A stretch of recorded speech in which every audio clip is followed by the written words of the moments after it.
Hello everyone, and welcome to another video and another update on my O Gauge train layout.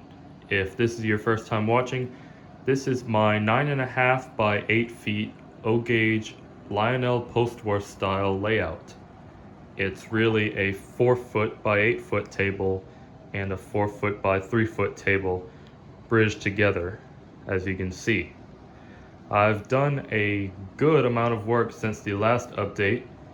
In the last video, I was just operating off of one table. I didn't even have this side going yet, but as you can now see, I have all of the track down and it is all wired. Except for the yard, I didn't wire the track for the yard yet. I got it up to there, I just gotta hook it up to the track and then it'll all be wired. And you can also see I've got a good bit of the base painted now. It makes a world of a difference having your base painted versus pink foam. It gives it a lot more life. And I've also spiffed up the edge of the table with some nice trim. I went with the old school wood paneling style. It just gives it a super classic look. It's not actually wood paneling, it's some MDF board that I got from Lowe's. I'll put a picture of it right here on the website. Just a 4x8 sheet that I cut into these strips to border the table. It dresses it up really nice. So again, the layout is pretty much two tables joined together with bridges with the control well in the middle. So you can see I've built a lift bridge to access that. I don't know why it squeaks because it's brand new hinges, but yeah. And these are the contacts that I've made to get power to the bridge. You can see it mates up with this piece on the bridge and it brings track power both to the track on the bridge and through the bridge to the other side, as well as this section of track from here to here. So when the bridge is lifted and those contacts are open, it will shut power to the tracks leading up to the bridge for some added safety. So you can't accidentally run a train off of the bridge, because if it's possible, then you're gonna do it eventually. So it's nice to have safety measures to prevent that. But let's walk on through here and close it back. Just like that. And this is where the wires go through into the table, and I've designed it where it's able to move in and out as the bridge opens and closes. All right, that squeak's getting annoying, so I'm gonna quit touching that bridge. But let's talk about the other side of the table here and how they are joined back here. This piece actually lifts out as well. Now it's not a quick in and out access like the lift bridge, and it's not on hinges or anything, but the reason that I wanted this part removable is mainly for portability of the layout. I wanted the two tables to be removed and be independent for moving purposes. So I needed this middle part to be separate and be able to be removed at least relatively easily. And it's a little bit of a process, but it really doesn't take much. It involves undoing the wires that run between the two tables, including the control wires going to the switch, but once you do that, it comes right out. All of the wires going between the two tables run through this piece, and they are connected between two terminal blocks, one on each table. And then I've also got the remote wires to the other switches going through these trailer connectors, so those can be easily unhooked and those hang down out of the way. Then you just unscrew all the screws on the terminal blocks and lift the spade connectors out. And then the last thing to do is remove the remote wires going to the switch that is on the lift out piece, and that hangs out of the way as well. And then after that, the only other thing holding it in is a screw on either side, one in each table. After that, it's ready to come out. There are no track pins between the tracks going between the three pieces. So it's all just lined up in place, and once the screws are out and the wires are unhooked, it's ready to be removed. All I gotta do is slide it back a little bit because it locks into a little groove, and then after that it lifts right up and out with a little persuasion. It's not a smooth operation. You could probably see that the track likes to catch on the foam as you try to lift it out. So it's not a smooth in and out entryway kind of thing, but again, it makes the layout more easily portable in the event that it needs to be moved. But you can see that the track stays intact. Again, no joiners to worry about. It just comes right apart, and all the wiring underneath stays self-contained. And when you're ready to reassemble, it just drops right back in. And then these 2x4s that are sticking out right here act as stoppers against this piece. So once you push it in as far as it will go, it will lock into where it needs to be. Like so. And I did intend to have it slide out entirely, not have to be lifted out, but I kind of screwed that up because I ended up making this curve stick out past the piece a little bit, so it runs into this switch, as you can see, so it can't just be slid out.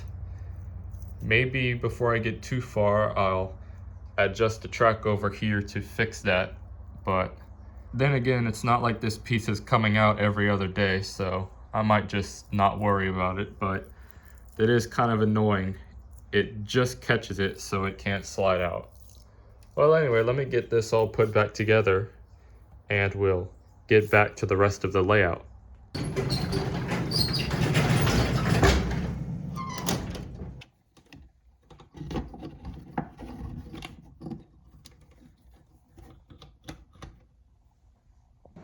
And there we go. It's back in place and wired all back up, just like that.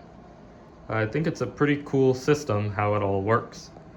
But anyways, let's get back to the rest of the layout.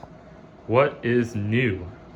Well, like I said, most of everything is wired up now, and that means I got a lot of my controls in place. Here on my control stand down here, which I've decorated with the paneling trim to match the layout, I wired in all my switch controllers, and I still got to put proper labels on them, but I just scribbled each one on there for now. And then we get to this over here. This is my track control panel.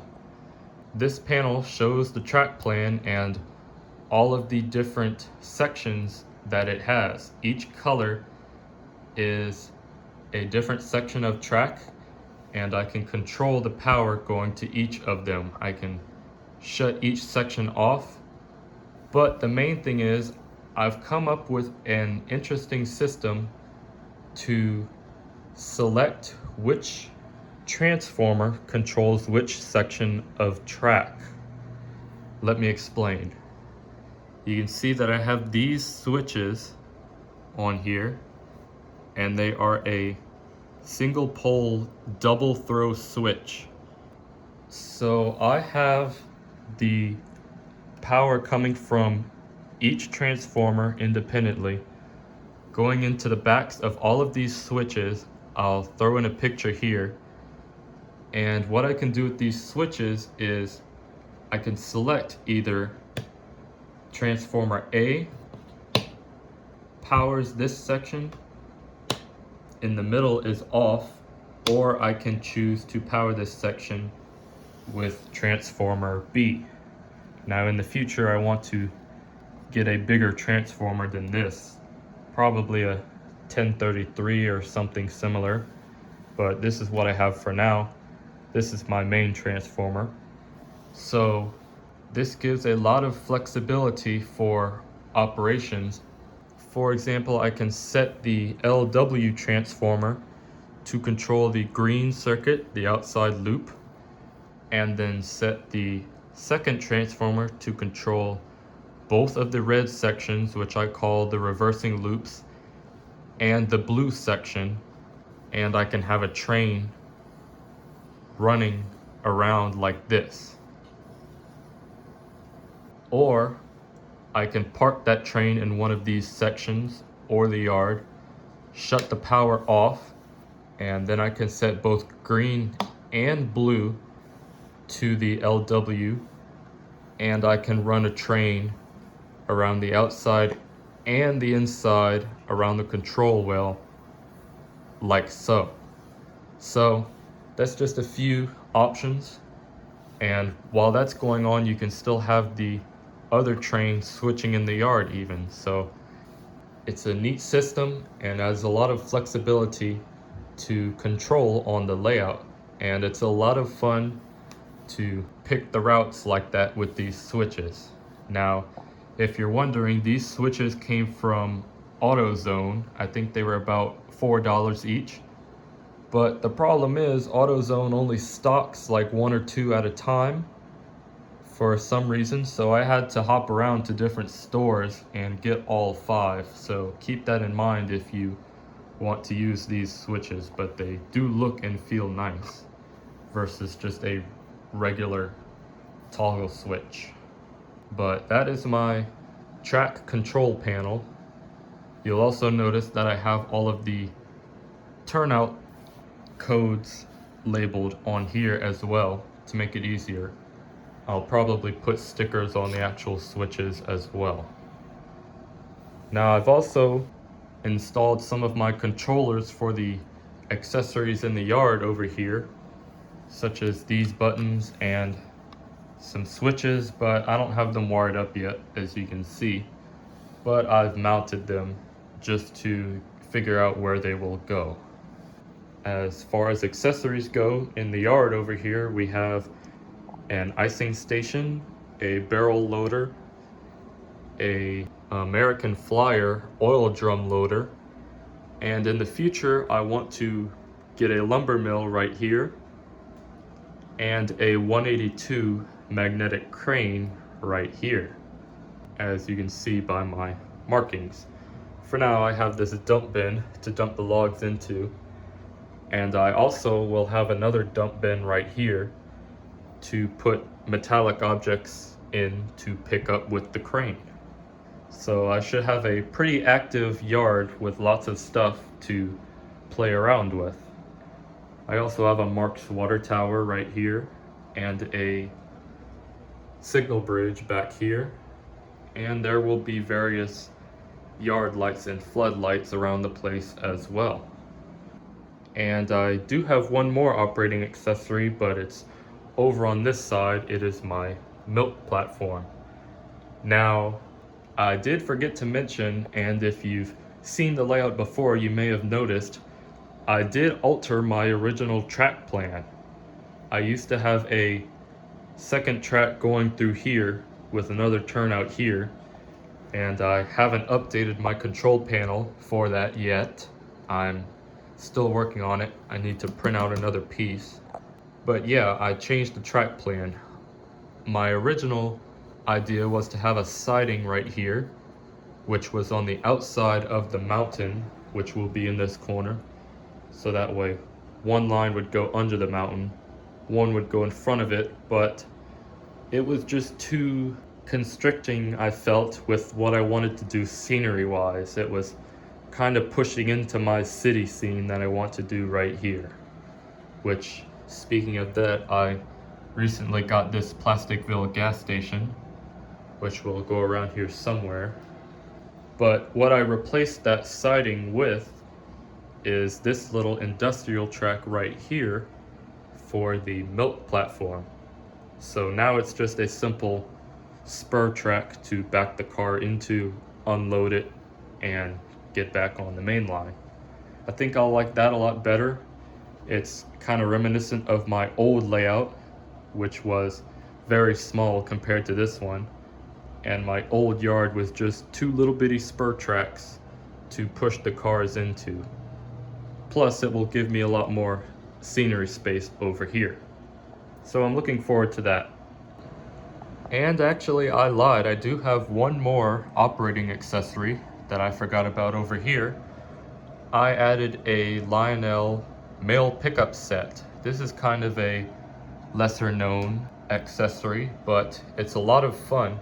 You push a button, the mailbag swings out, and to make it work you have to install a magnet in a car so that when the train goes by, it will pick up that mailbag, and when it catches it, the arm retracts. It's a pretty neat and fun accessory. The last major thing is I have constructed platforms for my train station. This is a Marx Gerard whistling train station. There's a whistle inside. That is what this button does over here. That's for the mail arm. But I've built some platforms for the station to fit into these curves. And I have one for the outside track and one for the inside track. And I had a platform like this on my old layout, but I replaced it with these. But I had these little flower beds that I made on that one, and I removed them from the old platform and put them on the new one. So it still feels like the old layout, seeing those there. And speaking of old layout, the old park scene that was on it will still be here in this corner, just like it was on the old one across from the station. So this will be my park scene. Again, the middle here will be the city scene, and I'll have a mountain. I don't know what'll be on top of it yet. I'll probably put the newsstand up there and maybe some houses or something. You'll also notice I made a parking lot for the station. That adds a nice touch. And I think that's pretty much it. That's all of the additions that I've made to the layout since the last video. My next few objectives are gonna be getting the last loose ends of the wiring done, and I also still don't have the track fastened down in case I needed to make any changes, which I did. So that will be done soon because I think I'm pretty much satisfied with everything. Then I'll get to ballast it, add ground cover. Then I want to start forming the mountain and doing some of the town. And then I still need to get that lumber mill and the crane to finish off the yard. And I need to do the base and the scenery in that as well. And there is one last thing that I didn't talk about, and that is 2 trains running on the outside loop.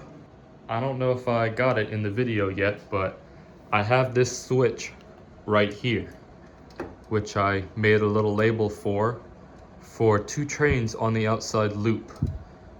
This is to turn it on or off, but basically I want to have a stop section right here in front of the signal bridge where the train will stop based on how close it is to the train in front of it. So that way I can run 2 trains on the outside loop. That'll allow me to run 3 trains at once on this layout. So I still got to figure that out. I attempted to do it with the 153C pressure plates to shut the power off, but I wasn't happy with how they were working. So I'll have to figure that out, either do some sort of relay system or something else, but we'll see on that. For now, I think that concludes this layout update. So we're gonna close out by running these 2 trains around the layout, but I want to thank you for watching this video and following along on the layout project if you have been doing so.